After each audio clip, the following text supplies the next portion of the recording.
So Okay. that's me. Bunch of things I want to jump into and ask you about. So I think today's theme is going to be getting organized, particularly for Ooh, larger accounts.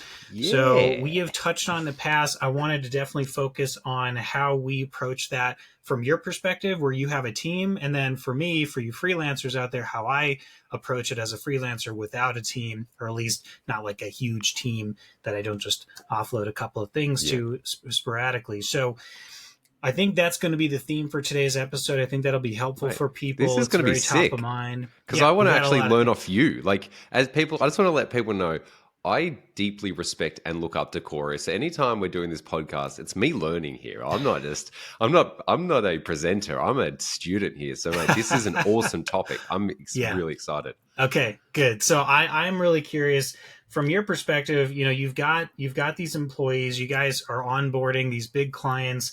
How do you think about, generally speaking, you as the owner?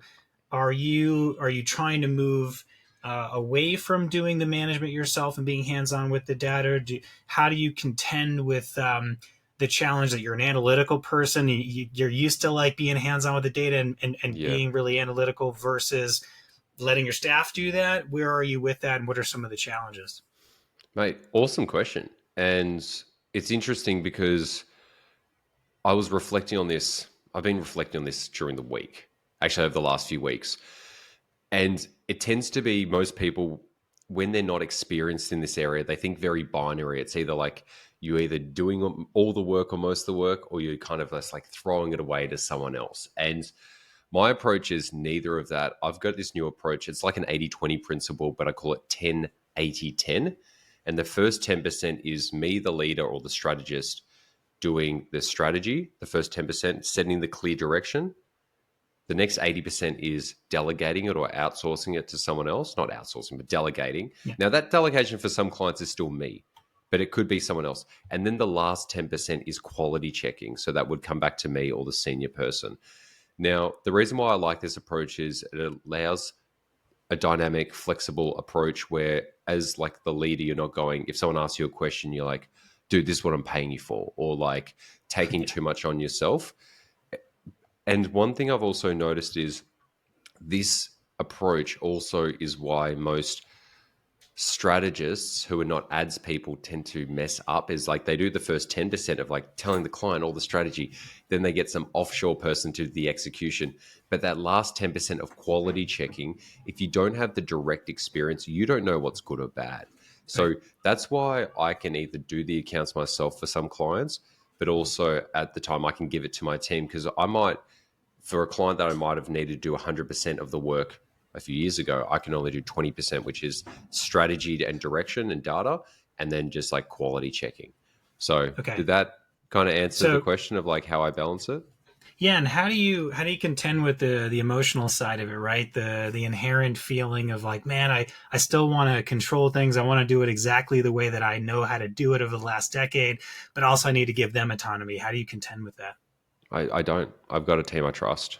We do Okay. lots of trainings. And more importantly, we do a lot of communications training. A lot of it really comes down to communication. The process that we have internally is we're very aligned strategically. So we do things very similarly. We have structured the account similarly.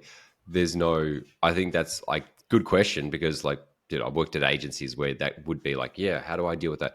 I don't have to deal with that because I've set the frame from day one how we operate with accounts and communication. And with those two things interlooping, you start to realize if you want better reporting and communication, you've got to have a better structure in the ad account. And then we just follow the market lead structure. And am So I crazy to think that that wasn't an overnight process for you? That it was, and at least in the beginning, a little challenging to let things go and let someone else do them? yeah, man, honestly, I'll it only is if you don't hire the right person. Hmm. Now, I've hired the right people. It's really hard to hire the right people. But I know what the right people require because I've done this for so long. I know what specifically to either look for in a person and what not to look for in a person. Because I've also worked agency. I know what other ad specialists are like. I'm not just like raw dogging myself into the industry and just like picking people off Upwork. I know what the quality is from like the top to the bottom Hmm. and what traits to look for. So then when they're onboarding, it's the I've just been fortunate because I've had so much past experience working in agencies. But you're right. Like asking these questions, I'm like, I'm actually, yeah, once again, fortunate to know this stuff. Mm. Because you've been, yeah, so that's the answer.